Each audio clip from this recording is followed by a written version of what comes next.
what's going on, everybody? This is just going to be a quick, kind of a fun video I did. It's just showing you the point of view from a robot vacuum sped up 8 times quicker than it normally would be. Warning, this might make you dizzy, so if you get dizzy easily, you probably don't want to watch this video. But this is just for fun. It's kind of funny. And at the end, the camera got knocked off, so that's why it ends so quickly.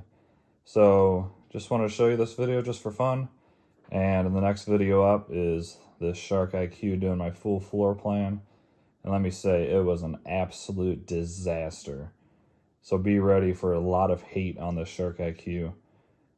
Oh, it's a bad video. I hate this thing. Anyways, enjoy this video in preparation for the next bad video. Like and subscribe, please, and have an awesome day.